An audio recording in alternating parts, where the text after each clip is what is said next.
Hey guys, welcome back to my channel. This is Detar Official and y'all already know the vibes. Don't forget to like, share, comment, and subscribe. So guys, it has been like a good month since I came on and talked to y'all. But y'all, I told y'all I be having a lot going on, and it's been a lot that has happened within this month, and that's why I'm here today to update y'all on what's been going on with me. But yes, y'all, so much has happened within the month, and I'm gonna try to tell y'all everything without being too thorough, making this video so long.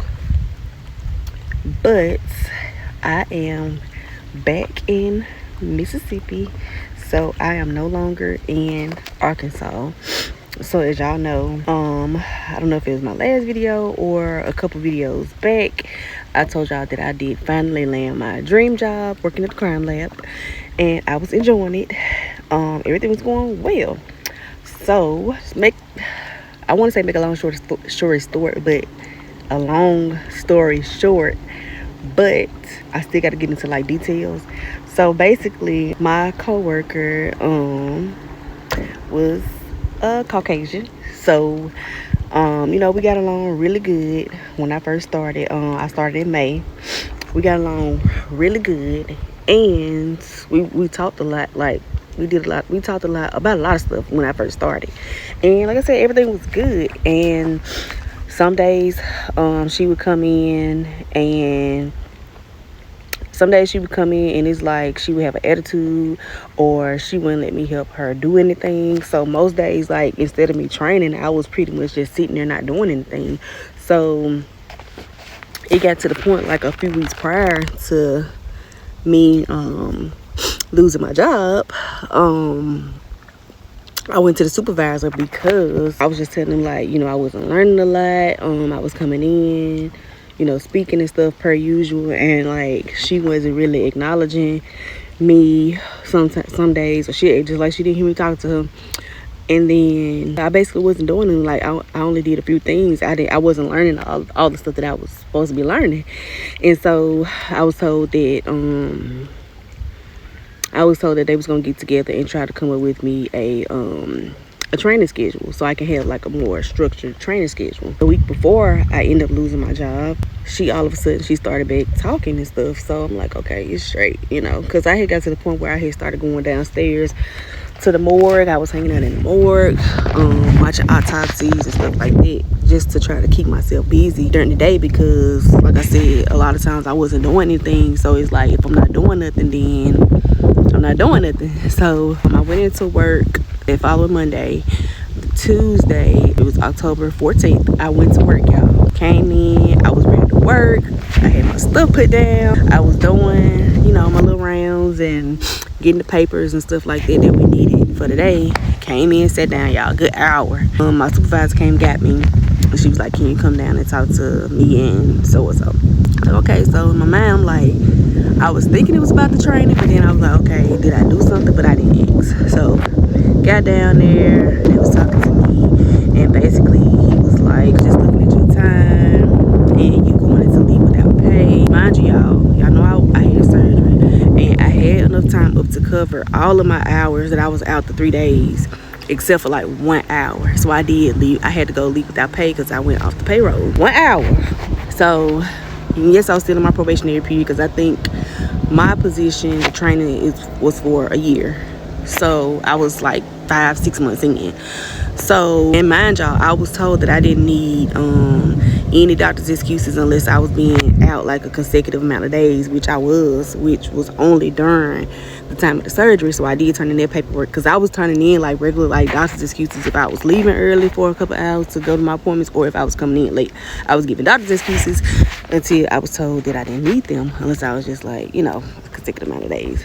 Did that. So he was talking about that, and he was like, well, I don't want to take a chance, or we don't want to take a chance in case we get your training back on schedule and you missing days or going to leave without pay, so we're gonna part ways. And y'all, I was so like hurt on the inside, but it's like I didn't even cry about it. Like, I didn't feel no type of way until I went down when I was walking out, because my supervisor had to walk me back up to get my stuff. I turned in all of that.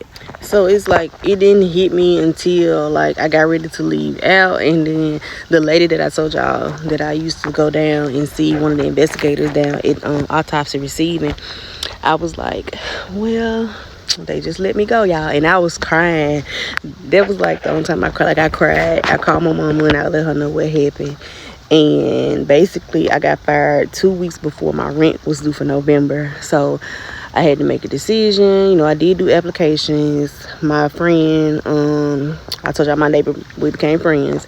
So she told me to do an application at the daycare where she worked. I did the application. I did other applications. But I was like, in hindsight, I wasn't going to be able to get a job and make a paycheck in time enough before the first to pay my rent. And then the apartment complex that I was at, they don't take no type of assistance. Like, they didn't take no type of assistance. So I wasn't even able to do that if I, could get some type of like rental assistance program. Like I couldn't even do that. So the week before I left, so I pulled my son out of daycare. Well, I went home.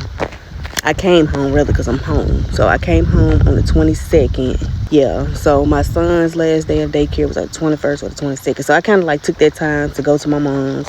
Kind of like was trying to think about things, see what I needed to do. I did that.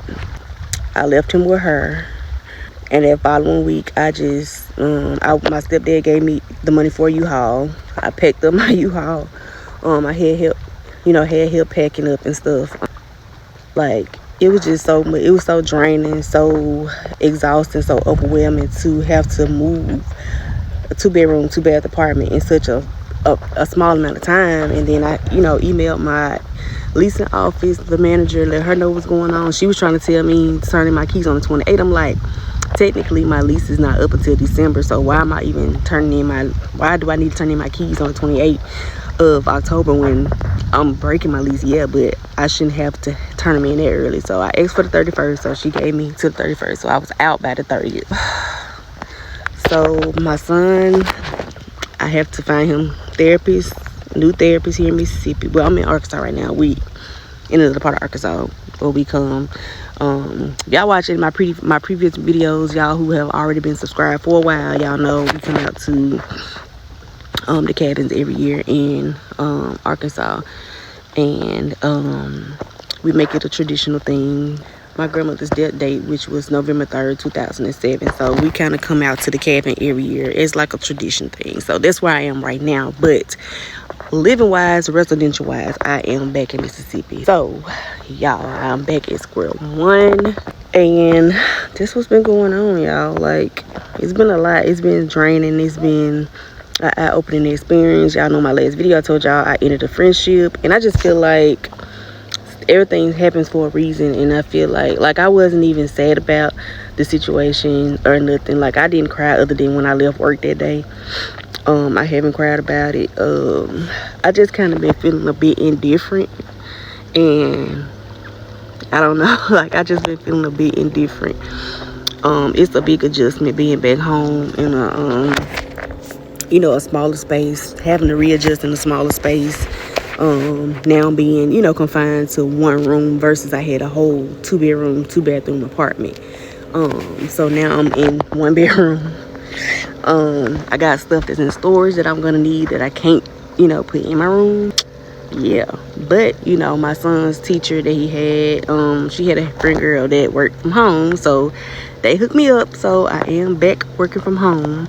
It's not paying a lot, but I'm grateful. It's something, and I'm grateful. So back at square one, y'all. This has been going on. I know I was trying to keep it short, but I had to try to put the details in as much as possible, as quickly as possible.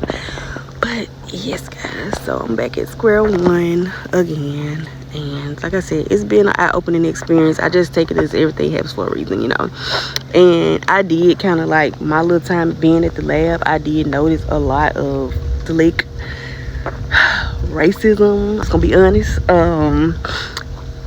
And I'm saying that because like I have had instances where I've spoken to certain people, they don't speak back, or I had a lady one day, I was literally this close behind her walking out the door. She didn't try to hold the door for me. She let the door close in my face twice.